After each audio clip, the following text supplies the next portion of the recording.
pensamos em elementos positivos, argumentos positivos, a redução do número de mortes, certo? Que foi causada, obviamente, pela fiscalização e por uma multa com alto valor. Então, tudo isso foi responsável pela diminuição de mortes. No entanto, ainda observamos aspectos negativos acerca da lei seca. Lei seca é essa que é burlada por muitos motoristas por conta da utilização de aplicativos e também por conta do vazamento dos endereços dos pontos de fiscalização. Além disso, certo? Ainda observamos que a lei seca não é espalhada pelo território nacional. Ela tem uma tendência, apresenta uma tendência de fixação em localidades centrais. Então, a lei seca não atinge, certo, o Brasil de maneira igual. Existe uma distribuição bastante desigual, bastante ineficiente quando se pensam nos pontos de fiscalização. Bom, foram esses os pensamentos abordados na primeira aula, às 8 da manhã, certo? E, por esse motivo, nós precisamos, neste tempo, corrigir uma redação, que é o nosso propósito, que é o nosso praxe, certo? Fazer a correção de redação, pensar, portanto, em um texto que vai ser ou bem avaliado ou mal avaliado. É uma correção colaborativa, conto com a participação de vocês. Vocês também auxiliam na correção, falando pontos dos quais gostam, outros pontos que não acham tão interessantes assim. Então é importante a colaboração de vocês. Uma redação aí para nossa análise. Bom, quem já está aí online, Karen com C, né, diretor? Na outra turma era Caio com K, agora Karen com C.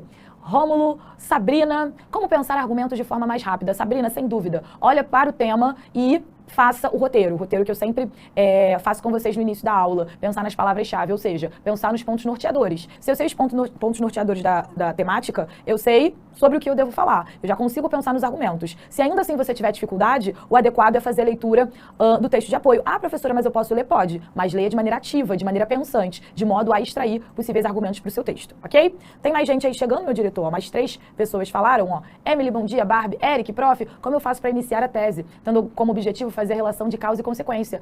Eric, uma boa forma de iniciar a tese é com o conectivo intraparágrafo, que é o nesse sentido. Eu, por exemplo, só uso o nesse sentido. Então, se você tem como referência fazer uma tese em que existe essa relação de causa e consequência, em que você já explicite, em que você antecipe a sua banca, o seu avaliador, que você pretende fazer uma redação em que existem causas e consequências, é importante você dar início por meio do conectivo intraparágrafo nesse sentido, e em seguida você vai, né, escrever já o seu argumento, né? Ou você pode colocar de uma maneira mais genérica. Então, por exemplo, você pode falar, pegando como referência o nosso tema, que é sobre os impactos da implantação da lei seca no Brasil moderno, você pode falar, por exemplo, que nesse sentido,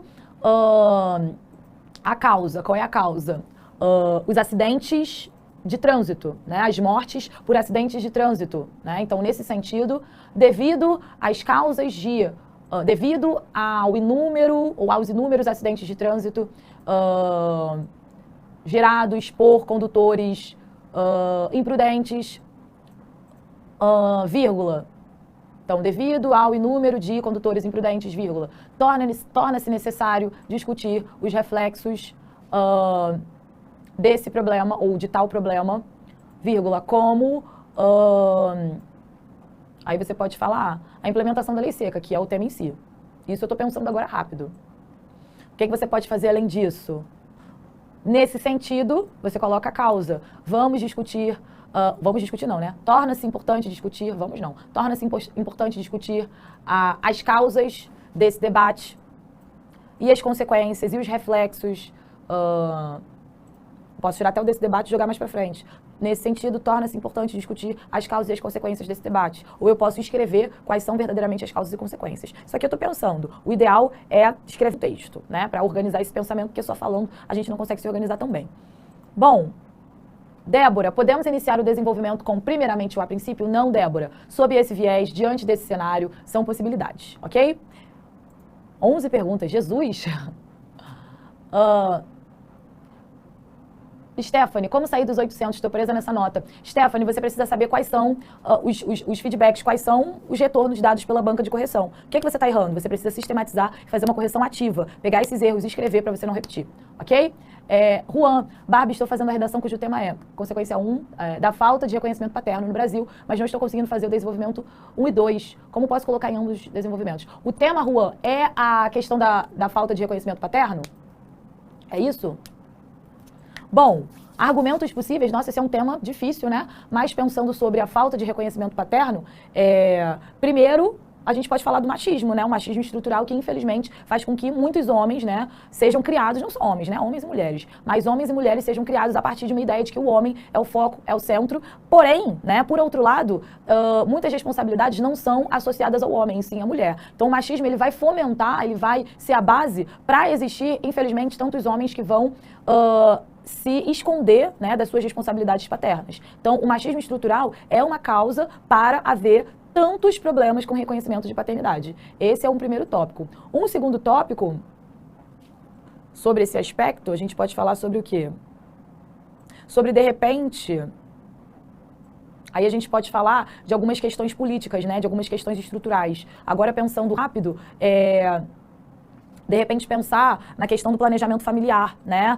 Planejamento familiar que é incumbência, em muitos casos, de um programa desenvolvido geralmente pelas clínicas da família, que são ali, entre aspas, instituições de saúde, em geral gerenciadas pelos municípios. E essas clínicas têm um trabalho, ou deveriam ter um trabalho, para fazer com que as famílias entendam, e sobretudo as famílias de baixa renda, que é necessário ter um planejamento familiar. Então, que é importante pensar na organização, no planejar de qual momento ter filho, em que momento ter filho. Então, de repente, pensar no planejamento familiar e pensar que não existe esse planejamento familiar, né, dentro das famílias brasileiras, né? Então, isso também, né, por conta do machismo, vai incitar essa distância, esse distanciamento de muitos homens de suas responsabilidades como pai, né?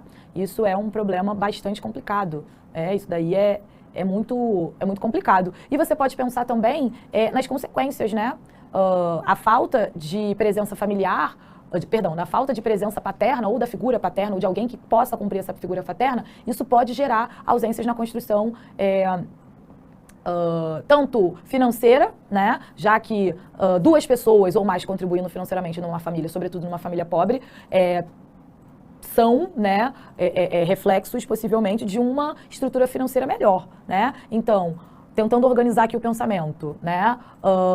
A falta de paternidade, a falta, na verdade, do reconhecimento paterno, tem como causa o machismo, né, que isenta responsabilidades a homens, né, colocam os homens, infelizmente, numa posição de reis, numa posição de, em alguns momentos, superioridade, muitos momentos de superioridade, alguns não, né, muitos momentos de superioridade, e retira responsabilidade desses homens. Então, o machismo estrutural, ele fomenta, né, ele, infelizmente, faz com que exista uma concepção de que homens sejam isentos de responsabilidades, e apenas a mulher. Então, a causa, né, possível para a falta de reconhecimento paterno é o machismo estrutural. E uma consequência, o fato de não haver uma figura paterna, né, e aí não é o fato de ser o homem, não é o fato de ser o pai necessariamente, mas é o fato de ter uma outra pessoa colaborando na finança familiar.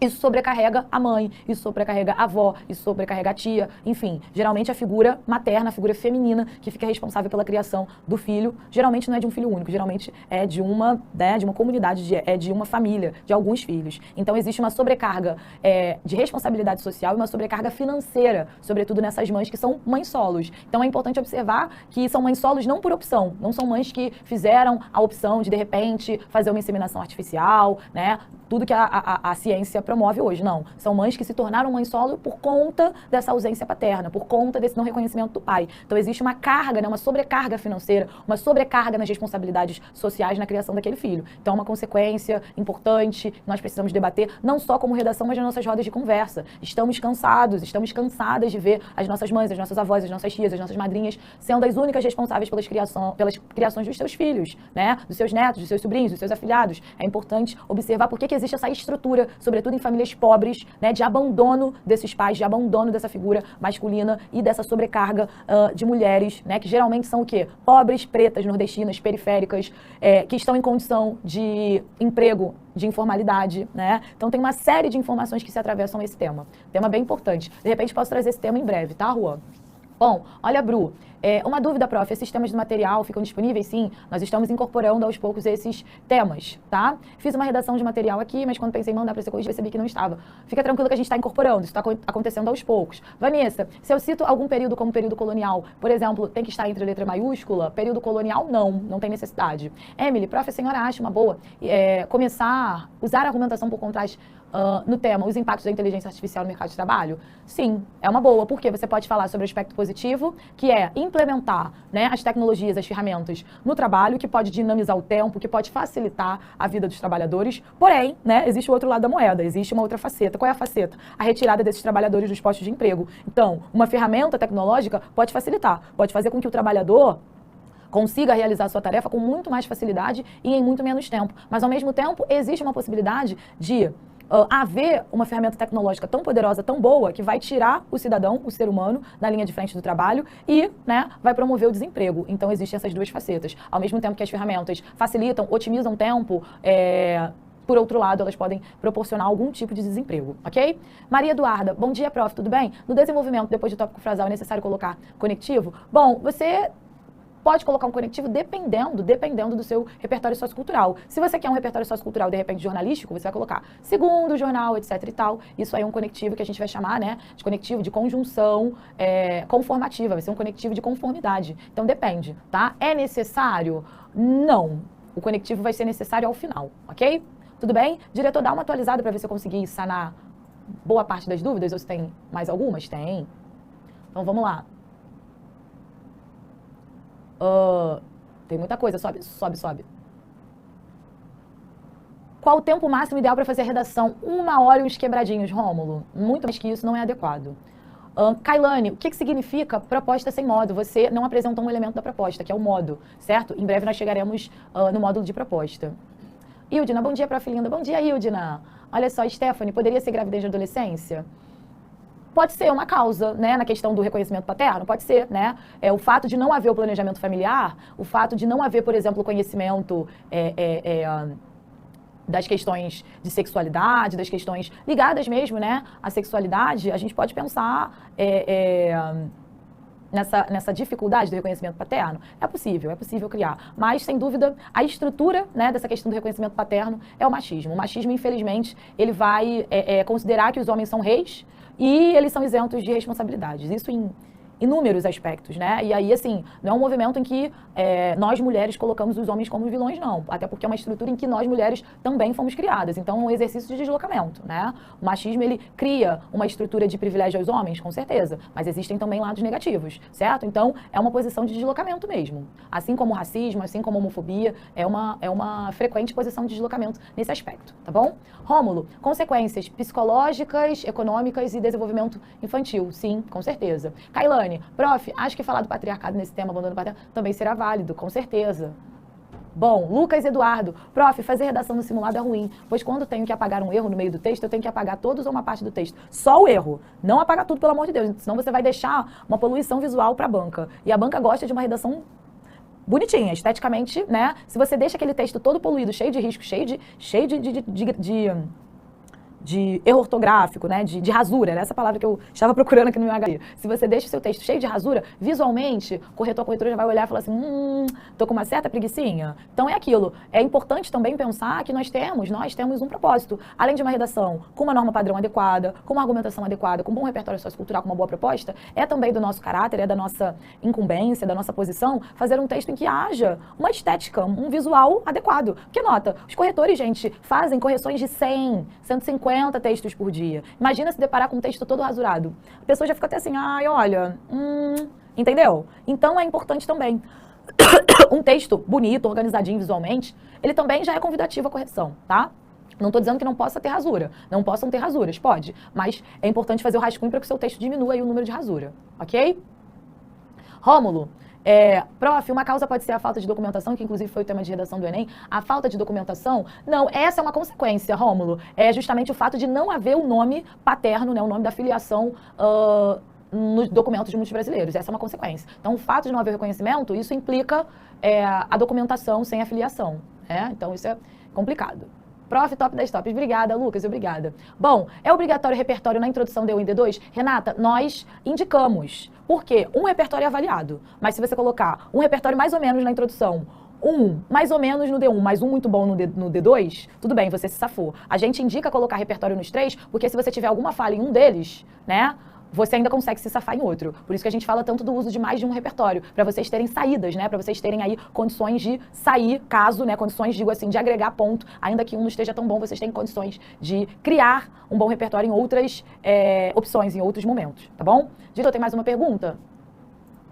É isso, Renata de Paula agradecendo. Bom, amores, vamos fazer a correção da nossa redação? Os impactos da implantação da lei seca no Brasil moderno. Vamos que vamos. O número de acidentes gerados pela combinação de álcool e direção no Brasil é alto. A irresponsabilidade e a imprudência ao beber e dirigir comumente causa muitas tragédias. Apesar de reduzidos, esses transtornos persistem em nossa sociedade e, por esse motivo, torna-se necessário debater o porquê esse dilema perdura e como minimizá-lo. Notem que é uma introdução que se encaixa no tema. Fala sobre lei seca, a combinação de álcool e direção e diz o quê? Que existe a redução de tragédias, porém, ainda existe um dilema, ainda existe um problema, né? E esse problema perdura, ele continua. Então, é uma redação que minimamente, na introdução, cumpre o propósito de fazer uma argumentação por contraste, tá? O que eu faria aqui de modificação nessa introdução? Primeiro, eu colocaria uma tese mais evidente. Apesar de reduzidos, esses transtornos persistem em nossa sociedade. Ponto. Nesse sentido, torna-se necessário debater o porquê. O porquê aqui, neste caso, tem que ter o acento. É o porquê junto com o acento, que é o porquê substantivo, já que ele recebe o artigo à frente, certo? O porquê aqui é igual à razão. Debater a razão, debater a causa, certo? Então, é um português que tem valor substantivo. Ele é junto com o acento. Então, já se perde aí ponto na competência 1. Esse dilema e que perdura, né, e como minimizá-lo. Então, eu só organizaria um pouquinho melhor essa estrutura oracional e colocaria uma tese mais evidente, né, mais específica, mais robusta, mas não é uma introdução mal feita, pode melhorar. Vamos para o nosso primeiro desenvolvimento.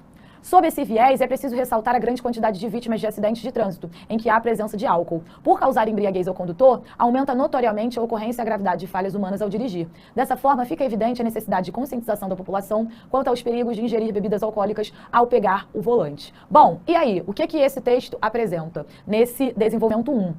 Ele fala sobre as vítimas de acidentes. Caramba, me parece que esse texto cumpre aí um problema de coerência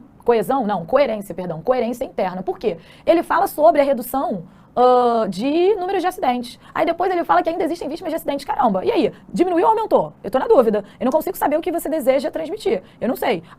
Os números de acidentes diminuíram ou eles aumentaram? Não sei. Então, existe um problema aí que não é de coesão, é de coerência. Lembra que a coerência, ela lida com as ideias. A coesão lida com a apresentação de ferramentas linguísticas que vão encaixar o texto, causar progressão temática e reduzir a repetição de termos e expressões. Então, observem o seguinte, eu não sei, parece que esse candidato tem uma indecisão com relação à informação do número de acidentes. Apesar de reduzidos, esses transtornos persistem em nossa sociedade. Quais são esses transtornos? Os números de acidentes. Aí ele fala que é preciso ressaltar a grande quantidade de vítimas de acidente de trânsito. Ora, ou tem acidente ou não tem acidente? Eu não sei, estou na dúvida. Essas informações nos geram dúvida, essas informações incitam dúvidas. Então, o que eu preciso observar? Eu tenho um problema de coerência interna, certo? Coerência interna. Então, esse candidato, joga aqui, meu diretor. Esse candidato,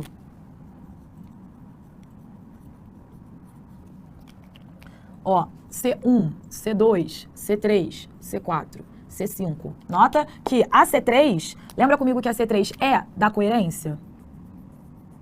Por que a C3 é da coerência? É a competência que avalia o quê? A seleção de fatos, argumentos, certo? E aí o que acontece? No planejamento textual, esse candidato falhou. Ou ele fala sobre a redução de acidentes, ou ele fala do número enorme de mortes. Acidentes e mortes estão ligados, estão imbricados, certo? Então, é preciso ter o quê? Uma fala única, uma fala concisa, pertinente. Dessa forma, esse candidato vai ser penalizado na competência 3 porque falta coerência interna. Falta haver um discurso único. Joga, por favor, no meu material, diretor.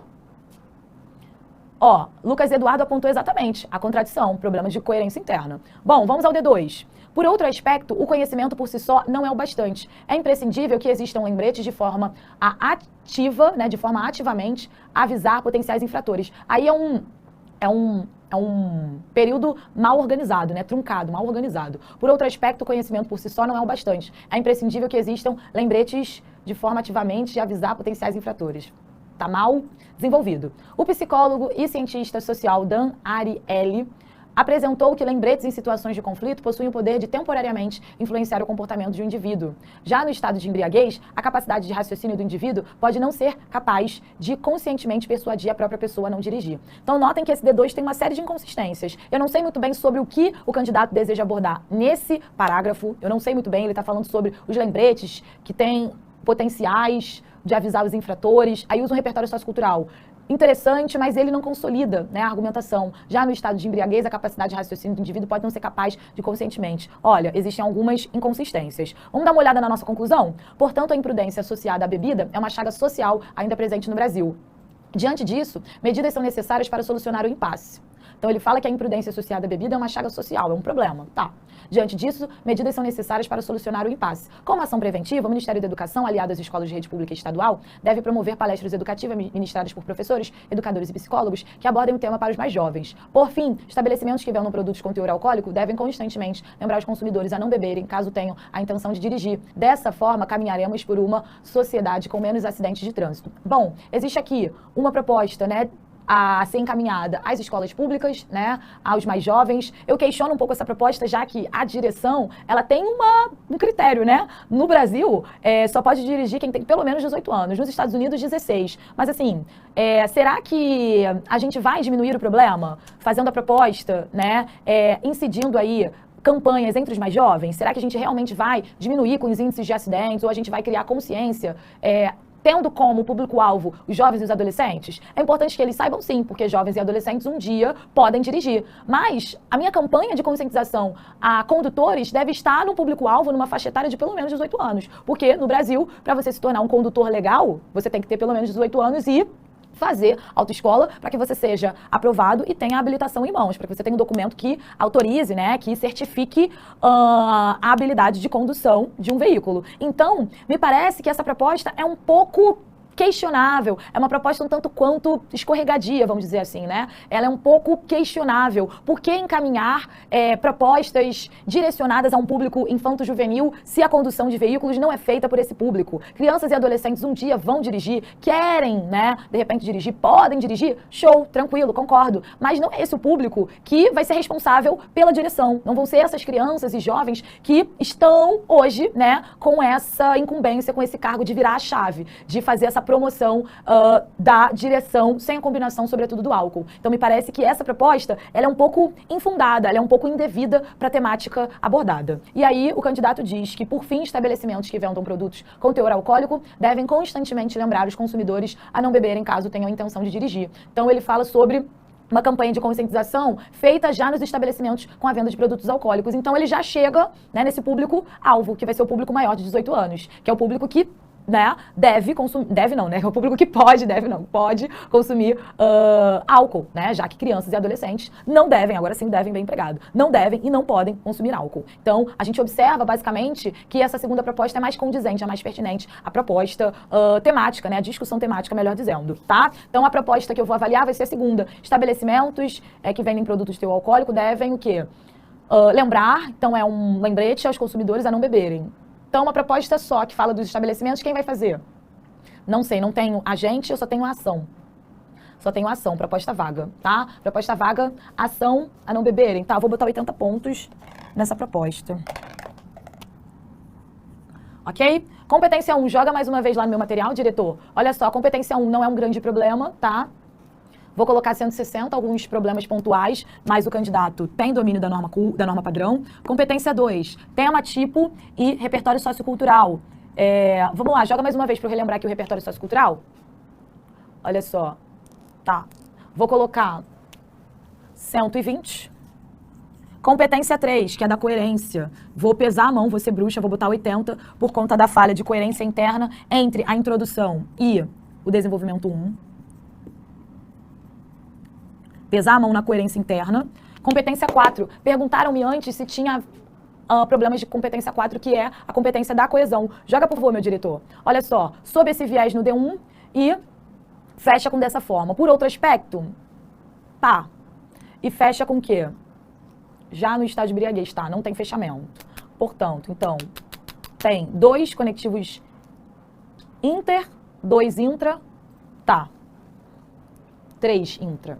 Então, vou dar aqui 160, só vou descontar do truncamento lá do texto em cima. Bom, 160 vezes 2 dá 320, né? 160 vezes 2, 320, não é isso, diretor? 320. 120 mais 80, 200. Então, 320 mais 200, 520, mais 80, 600. Nota final, tô boa em matemática. Tô boa aí. Tô assistindo a aula Vitor Israel, tô assistindo Glaucio aí. Tô ali só fazendo a bissetriz, o raio, o diâmetro, né? Mentira, só essas contas aqui que consigo fazer. Essas eu faço rápido, mas o resto E olha que eu não era tão ruim em matemática, meu negócio mesmo brabo era química. Matemática eu ainda conseguia me virar um pouquinho. O negócio mesmo da situação era a química e a química da Carol, que é a química do Brop, But, Match, Rich, eu não sei nem pronunciar, de tão difícil que é. Mas é isso. Bom, diretor, vamos fechar aí com as nossas dúvidas? Olha só, dá uma atualizada que aí eu só fecho com as dúvidas nesses minutos finais. Olha só. Rômulo, acho que o aluno quis relacionar os dados que dizem que a maioria dos acidentes é causada por jovens, mas, como você disse, prof, tem que ser maior de idade, exatamente. Então, falta ali um encaixe, né? Tanto entre a proposta quanto entre os acidentes, enfim. Falta um encaixe, falta uma conversa, né, entre essas informações. São informações que não tem um diálogo único, né? Um discurso único. Prof, mas você é ruim, você é ruim, coitado do menino. Não, fui bruxa, mas eu fui uma bruxa com redação. Olha, eu sou uma pessoa boa, de coração, eu juro. Nesse ponto aí é melhor, mas é aquilo. É melhor receber tombo agora, né, que no Enem. Agora é hora de receber tombo. Na hora do Enem é só salto, é salto ornamental. É lacre, né? Agora não, agora estamos no momento, estamos em maio. Se o candidato, em maio, consegue chegar à pontuação de 600 pontos com problemas? Sim, mas tem uma norma padrão ok, tem um uso de conectivos bom. Então, a gente tende a só observar aquilo que é negativo. É uma nota baixa? Sim. É uma nota que vai criar competitividade, por exemplo, para candidatos que desejam cursos concorridos? Não. Uma nota como essa, para um candidato de medicina, infelizmente fica fora. Para direito, fora. Odonto, fora. Psicologia, fora. Fica difícil. Mas é uma nota que tem um potencial enorme de melhorar. É uma nota que pode, com certeza, melhorar. E aí, cabe a esse candidato reconhecer os erros, fazer uma correção ativa, diagnosticar, escrever e saber o que ele está errando para não reproduzir, ok? Olha só, sou barbeira no trânsito? Nada. Eu não sou barbeira não, eu sou direitinha no trânsito, gente. Olha, que nada, eu sou direitinho mesmo. Rômulo, assisti a muitos filmes, documentários, leio de tudo um pouco, mas mesmo assim tem dificuldade de colocar repertório interessante. Qual o conselho para melhorar? Bom, além do repertório que você faz fora de aula, que você cria, né, esse capital cultural fora, né, na sua vida, com as pessoas com quem você convive, você também tem, né, um corpo docente com o qual você vai criar afinidade e criar também esse repertório. Então assista às aulas, sobretudo de humanas. A galera de humanas vai facilitar a criação desse repertório que vai ser encaixado na redação. Então Leandro Vieira, Sociologia e Filosofia, Geografia, né, com o Leandrinho, com Feitosa, História com o Otto e com o Amirão, são áreas em que vocês vão ter mais facilidade para encaixar na redação, ok? Redação tem erros de coesão, só apontei 2 erros, e aí descontei 40, tá? Por isso 160, Lucas Eduardo. Guilherme, repertório inventado, pode passar de percebido? Olha, Guilherme, depende, o que é inventado? É aproximado? Eu sempre falo do bom senso. Se você colocar, por exemplo, no Brasil, a população apresenta 50%, no Brasil, 50%, mais que 50% da população, mais de 50% da população brasileira é negra. Ok, nós já sabemos que 50%, 52%, 54% da população no Brasil é negra. Certo, show de bola. Agora, você vai colocar, no Brasil, 75% da população é negra? Não, isso era no século XIX. No século XXI, não. Então é um dado absurdo, certo? O que você vai fazer? Você vai inventar? Não, você vai aproximar. Prof, eu não tenho certeza desse dado, eu não tenho número, eu vou aproximar, tá bom? Tem 2 perguntinhas pra gente fechar, diretor, vou só dar uma olhada e a gente encerra. Traz um tema sobre mobilidade, tá bom? Prof, você é assim como a Portela, maravilhosa, obrigada, Rômulo. Vamos que vamos, carnaval acabou, agora não tem jeito, né? Agora não tem jeito, tem que acelerar, entendeu? Tem que acelerar, estudar, que é a nossa vida de luta, né? Lá no Instagram eu sou a Viana, Luana, Viana com 2 N's, Luana com N só, e fechamos a nossa aula de resolução. Vou trazer esse tema de mobilidade, tá bom, Ana Cláudia? Bom, ficamos por aqui, nós voltaremos na próxima semana. Como vocês sabem, eu me chamo Luana Viana, a barba tá diferente. Tchau, tchau, gente! Agora, somos mais de 1 milhão! Faça parte da nossa família. Acesse nossas redes. Pro Enem, sempre com você.